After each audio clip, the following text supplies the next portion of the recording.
Good morning to all the student. Paper number 1 मधला जो chapter चालू आहे तो म्हणजे पॅडी. आपण तांदळा संदर्भात माहिती घेतो.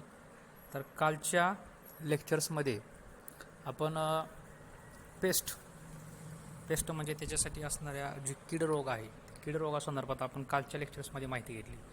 तर आज आपण डिसीजेस म्हणजे असणारे रोग. आपण काल जी माहिती घेतली ती किडी संदर्भात घेतली, कीटकांसंदर्भात घेतली, त्याच्यावरती असणाऱ्या कीड रोगांचा माहिती घेतली. आज आपण त्या तांदळावरती असलेल्या रोगासंदर्भात आपण माहिती घेणार आहोत. तर त्याचे वेगवेगळे इमेजेस आपण डाउनलोड केलेत, गुगलला आहेत. आपल्या लेक्चर्समध्ये सुद्धा त्या इमेजेस आपण बघणार आहोत. तर त्यासुद्धा आपण लक्षात ठेवायचे आहेत. तर डिसीजेस ह्या शब्दाचा अर्थ आहे रोग. तर पहिला पॅडीच्या संदर्भात म्हणजे राईसच्या संदर्भात जो पहिला डिसीज आहे त्याचं नाव आहे ब्लास्ट ऑफ पॅडी. तर सिम्पटम्स या शब्दाचा अर्थ आहे लक्षणे. सिम्पटम्स म्हणजे लक्षणे. तर त्याचे काय काय लक्षणे असतील तर काय नंबर म्हणलं, 1 number, brown spindle shaped spot are found on the leaves and stem. Brown spindle shaped spot, brown कलरचं म्हणजे तपकिरी कलरचं असतील किंवा पिवळसर कलरचे असतील, अशा प्रकारचे स्पॉट त्याच्यावरती आपल्याला दिसून येतील. Brown spindle shaped spot are found on leaves and stem म्हणजे खोडावरती असतील आणि लीव्जमध्ये पानावरती असतील. तर पानावरती ब्राऊन कलरचे तपकिरी कलरचे जे स्पॉट आहेत ते आपल्याला या ठिकाणी पाहायला मिळतील. 2 number, in a severe attack rooting of a neck and dropping of ear takes place. Rooting of a neck and dropping of ears म्हणजे काय असतं, त्या ठिकाणी जे सिव्हिअर अटॅक्स असतील तर किंवा पॅडी ब्लास्ट जर जास्त अटॅक असेल त्याच्यावरती तर काय होतं की जी एअर्स आहेत, ड्रॉपिंग ऑफ एअर्स म्हणजे त्याचा जी वरचा शीत असतो म्हणजे धान्याने भरलेला जो शीत आहे तो शीत या ठिकाणी ड्रॉप केला जातो म्हणजे पडून जातो. तर काही ठिकाणी असे सुद्धा दिसून येतात, ड्रॉपिंग ऑफ एअर. 3rd काय म्हणले, affected grain is partially field. तर जो शीत असेल धान्याचा ते पूर्णपणे त्याला आपण पॅनिकल्स असं म्हटलं जातं. तर तो जो पॅनिकलचा पार्ट आहे तो काय असतो की ते पूर्णपणे भरून येत नाही. तर बघा त्याची इमेज आपण पहिल्यांदा बघायचे. तर जो पॅनिकलचा पार्ट आहे तो पूर्णपणे भरून येत नाही. तर त्याची इमेजेस बघा. तर हे आहे ब्लास्ट ऑफ पॅडी ब्लास्ट. तर पॅडी ब्लास्टची ही इमेजेस आहे, लक्षात घ्या. Paddy blast. तर ह्याच्यामध्ये काय म्हणले बघा, ब्राऊन स्पिंडल शेप्ड स्पॉट.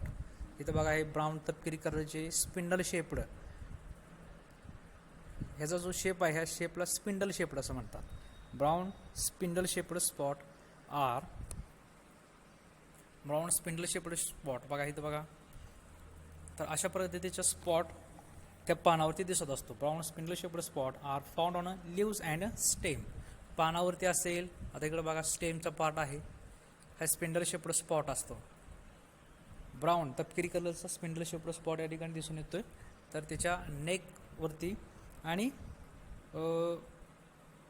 जो स्टेम आहे, स्टेम म्हणजे खोड, तर खोडाच्या पार्टवरती अशा पद्धतीचे स्पॉट दिसून येत असतात. तर बघा की ह्याच्यामध्ये काय म्हटलंय की ह्याचं जे कंट्रोल मेजर तर त्याच्यामध्ये काय म्हटलंय, ट्रीट द सीड विथ पेरिनॉक्स. तर बघा की इथं काय म्हटलंय आपल्याला, ट्रीट द सीड विथ पेरिनॉक्स, क्युप्रावाइड और ॲग्रोसाइन @ 2 ग्रॅम पर kg सीड्स. तर 2 ग्रॅम, 1 किलो मागं 2 ग्रॅम अशा पद्धतीच्या याची ट्रीटमेंट देणं गरजेचं आहे, त्याचा उपचार पद्धती करणं गरजेचं आहे. किंवा 2 नंबरला काय म्हणलं, spray the crop with 1 kg zineb in 500 liters of water at interval of 10 to 12 days. प्रत्येक 10 ते 12 दिवसानंतर झायनेब नावाचं जे केमिकल्स आहे त्याचा आपल्याला फवारणी करणं गरजेचं आहे. झायनेब नावाचं जे केमिकल्स आहे त्याची आपल्याला फवारणी करणं गरजेचं आहे. ते कशा संदर्भात आलं, ब्लास्ट ऑफ पॅडी. तर हा त्याचे सिम्पटम्स आहेत. आता 2 नंबर नेक्स्ट बघा, blight of a paddy. Paddy blight, paddy blight. तर त्याचं काय सिम्पटम्स म्हणजे लक्षण आहे. तर त्याचं लक्षण काय आहे? 1 नंबरला dark brown spot on leaves. Dark brown spot on leaves म्हणजे पहिलं जसं होतं, जसं ब्लास्टमध्ये जसं डार्क कलरचे ब्राऊन तपकिरी कलरचे जसे स्पॉट आहेत, फक्त तिथं काय वरचे जे स्पॉट आहेत ते स्पिंडल शेपड आहेत, आणि हितला जो पार्ट्स आहे तो फक्त डार्क ब्राऊन स्पॉट असतील. तर ते कशा शेपमध्ये असतील असं काही सांगितलेलं नाही. तर dark brown spot on leaves, stem and glumes are found. तर त्याच्या पानावरती, त्याच्या खोडावरती अशा पद्धतीचे स्पॉट असतील. 2 नंबर काय म्हटलं आहे की grain filling does not takes place. तर ह्याच्या ठिकाणी काय आहे की जर ब्लाइट असेल तर या ठिकाणी त्याच्यामध्ये धान्य या ठिकाणी वाढू शकत नाहीत. Grain filling does not takes place म्हणजे या ठिकाणी धान्य निर्माण होऊ शकत नाहीत. म्हणजे तांदळाचं जे धान्य आहे त्याचं जे उत्पन्न आहे ते तर कमी होईलच, पण त्याचं धान्यच निर्माण होऊ शकत नाही. तर ते आलं ब्लाइट ऑफ अ पॅडी. तर बघा त्याचे आपण इमेजेस बघूया. ब्लाइट ऑफ द पॅडी, तर हे आहे ब्लाइट ऑफ द पॅडी. तर बघा ह्याच्यावरती कसे स्पॉट आहेत, आपल्याला स्पॉटचा कलर दिसून येते. ब्राऊन कलर स्पॉट आहे, हे dark brown spot on leaves, dark brown spot on leaves. तर अशा पद्धतीची जर परिस्थिती असेल, that is called as a blight of the paddy. That is called as a blight of the paddy. तर ह्याच्यावरती काय म्हटलं आहे, मगाचा जसा कंट्रोल मेजर होता सेम कंट्रोल मेजर. तर ह्याला नियंत्रणात आणण्यासाठी सुद्धा जसं आपण पहिल्या जो ब्लाइटच्या संदर्भात बघितलं आहे तसंच कंट्रोल मेजर ह्या ठिकाणी सुद्धा आहे.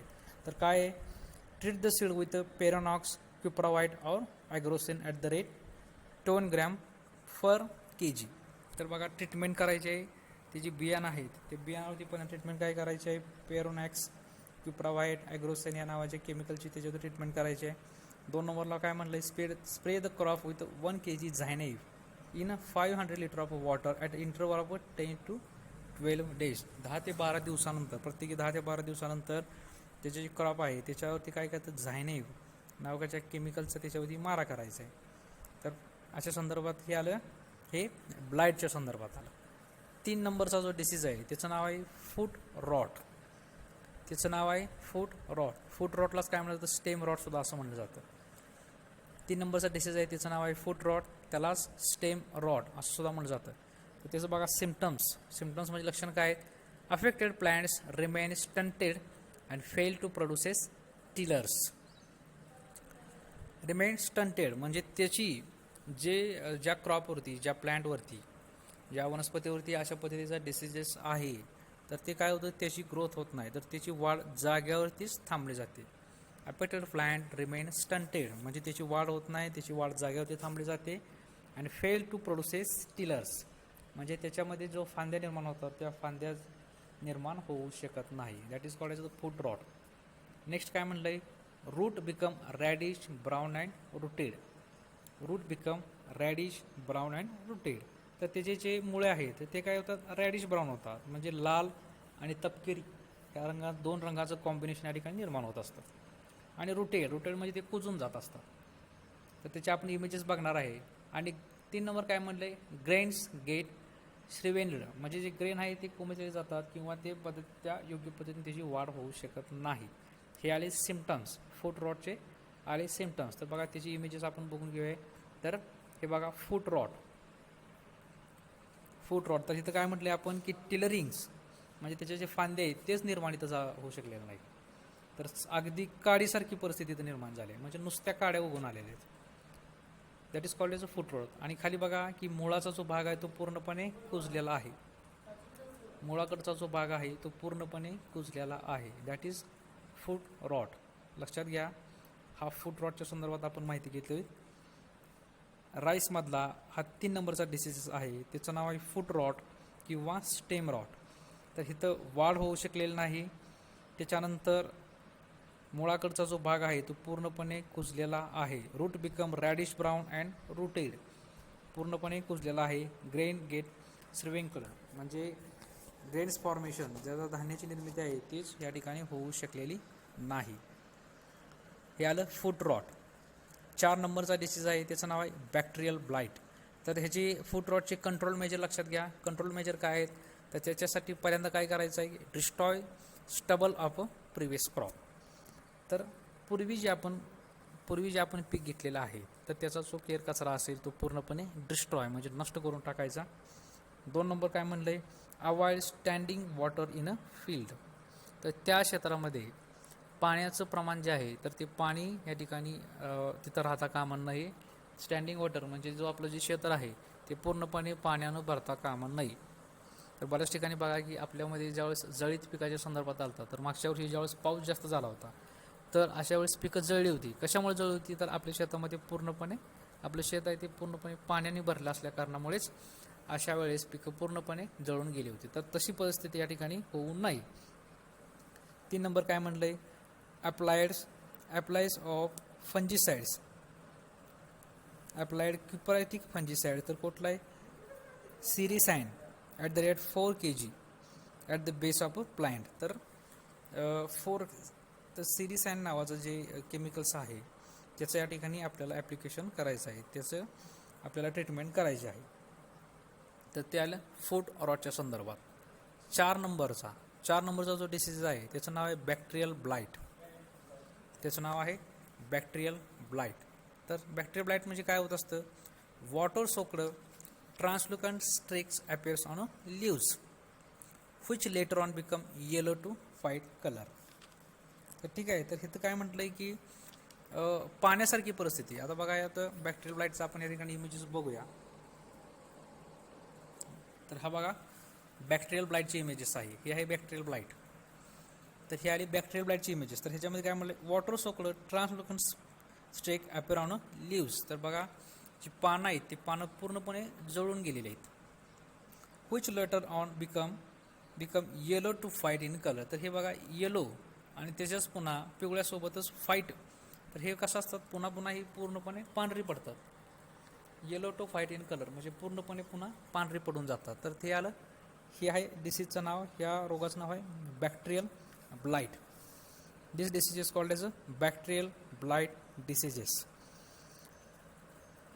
2nd number, affected leaves dried up. म्हणजे ज्या पानांवरती ह्याची लागण होते त्याचे जे पूर्ण पानं आहेत ते ड्राय होत असतात, म्हणजे पूर्णपणे वाळून जात असतात.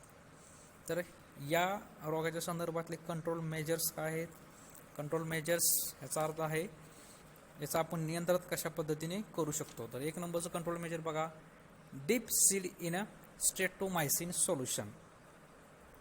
तर स्ट्रेप्टोमायसिन नावाचं जे सोल्युशन आहे तर स्ट्रेप्टोमायसिन ह्या सोल्युशनमध्ये 12 तास आपण ज्यावेळेस पेरणी करणार आहोत तर पेरणी करण्याच्या पूर्वी 12 तास हे स्ट्रेप्टोमायसिन सोल्युशन या नावामध्ये स्ट्रेप्टोमायसिन याच्या सोल्युशन्समध्ये आपणाला जे सीड्स आहेत, जे बियाणं आहेत हे ठिकाणी 12 तास भिजवून ठेवायचे आहेत. नेक्स्ट काय म्हटलंय, deep seedlings in the solution before transplanting. तर आपण ज्यावेळेस या पिकाची लागवड करणार आहोत तर त्यावेळेस त्याचे सीडलिंग्स असतील. सीडलिंग्स म्हणजे काय, जे लहान छोटी रोपं आलेले असतात, जे की छोटे उगवले असतात, त्यांनासुद्धा या सोल्युशनमध्ये स्ट्रेप्टोमायसिन नावाच्या सोल्युशनमध्ये आपण या ठिकाणी बुडवायचे आहेत. नेक्स्ट 3 नंबरला काय म्हणलंय, give to spray 1 to 40 to 45 days after transplanting and other 50 days later. तर 40 ते 45 दिवसानंतर या ठिकाणी 2 स्प्रे याच्यावरती द्यायचे आहे. 40 ते 45 दिवसाच्या कालावधीमध्ये आपण या ठिकाणी स्प्रे देणं गरजेचं आहे. 4 नंबर काय म्हणलंय, keep less water in a bunded field.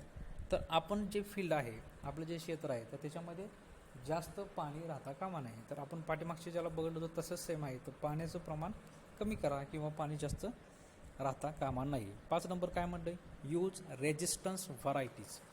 त्याच्या ज्या आपण जाती वापरणार आहोत तर त्या रेजिस्टन्स म्हणजे ते त्याला प्रतिकार देणाऱ्या व्हरायटीज याचा आपण वापर करायचा आहे. Use resistant varieties.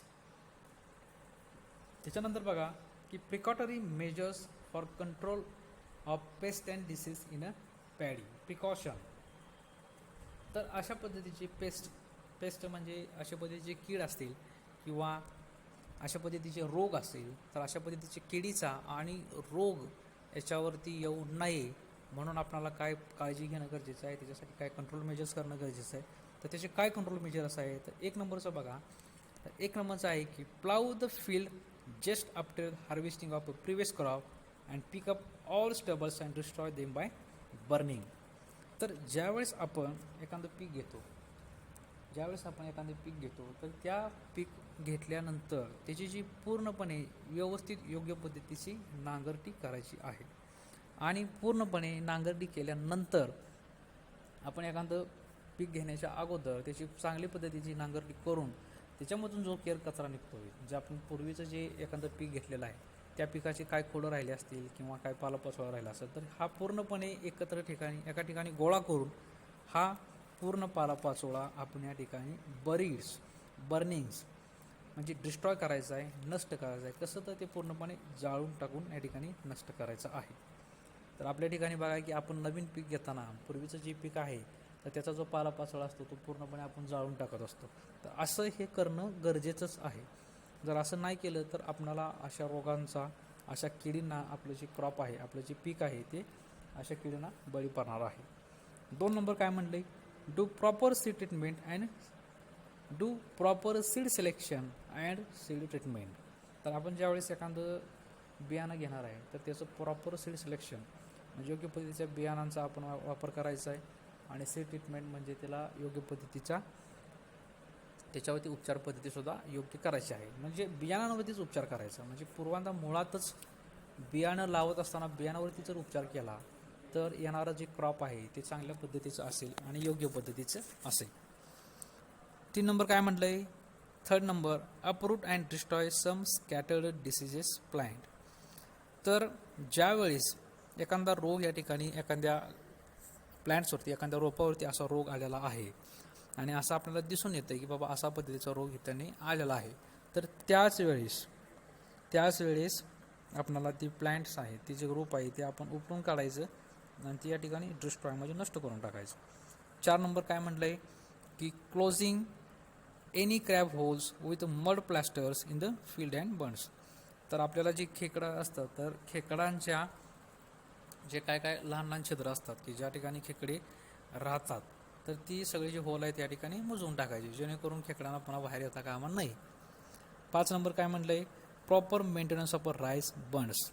तर त्याचा आपण जे राईससाठी, ज्या तांदळाच्या पिकासाठी जे आपण बर्न्स म्हणजे आपण जे खांदलेलं असतं, चाऱ्या खांदले असतात, तर त्याचा प्रॉपर योग्य तऱ्हेने आपण मेंटेनन्स किंवा योग्य पद्धतीने या ठिकाणी त्याची काळजी घेणं गरजेचं आहे. त्याच्यानंतर हे आहे प्रिकॉशन्स म्हणजे आपण अशा पद्धतीच्या किडींना आणि अशा पद्धतीच्या रोगांना आपलं जे क्रॉप आहे ते बळी पडू नये म्हणून आपण ही घेतलेली असते precautions. That is called as the precautions measures. तर काय करायला जाते, प्लाविंग करायचं, आपल्याला नांगरटी योग्य पद्धतीची करायची आहे.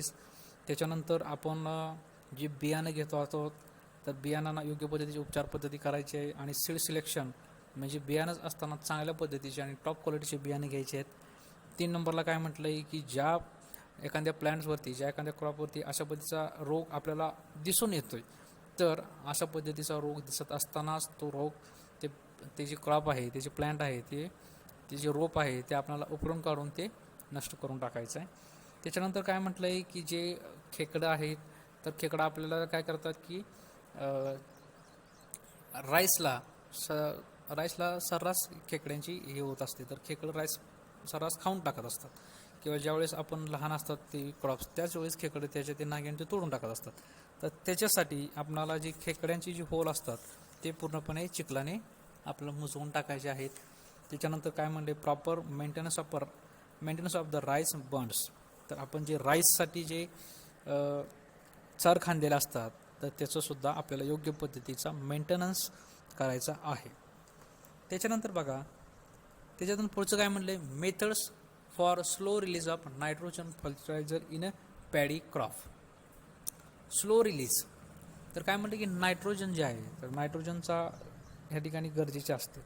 पण ते जे नायट्रोजन आहे ते समजा आपण एखादा नायट्रोजनची खतं जर आपण टाकली तर दुसऱ्या दिवशी आपल्याला ते खतं दिसून येत नाहीत, म्हणजे पटकन ते नायट्रोजनचे खत त्याच्यामध्ये शोषून घेतले जातात. पण आपल्याला काय आहे की आपल्याला एकदमच शोषून घ्यावं असं आपल्याला गरजेचं नसतं. त्या पिकासाठी हे जी खतं आहे ते एकदम शोषून घेणं गरजेचं नाही. त्यामुळे ते आपल्याला स्लो रिलीज होणं गरजेचं आहे. तर त्याच्यासाठी आपल्याला काय करणं गरजेचं आहे, तर एक नंबर बघा, incubation of urea with soil and Neem cake. तर आपण जी युरिया टाकतो तर त्याच्यामध्ये युरियामध्ये काय असेल ती माती मिक्स करून युरिया टाकायचं, किंवा नीम केक नावाचं जे आहे तर त्याचा मिक्सअप करून आपलं युरिया टाकायचं. 2 नंबर काय म्हणलं आहे, use of sulphur coated urea. तर आता बघा की सध्या मार्केटमध्ये बाजारामध्ये जी युरिया आहे त्याला कोटिंग असतं, म्हणजे युरियाचं जे खत आहे त्याच्यामध्ये नायट्रोजनचं प्रमाण जास्त आहे. तर नायट्रोजन आपल्याला झटकन त्या क्रॉपसाठी मिळून जातो, आणि जो की एवढं फास्ट मिळणं गरजेचं नसतं, म्हणजे स्लो रिलीज व्हावा असं मत असतं. तर त्याच्यासाठी युरिया जे आहे तर युरियाला सल्फर कोटिंग आहे काही ठिकाणी. तर use of sulphur coated urea. 3 number काय म्हणले, application of a super granular of urea in the root zone of a plant. Application of a super granular urea in the root zone of a plant.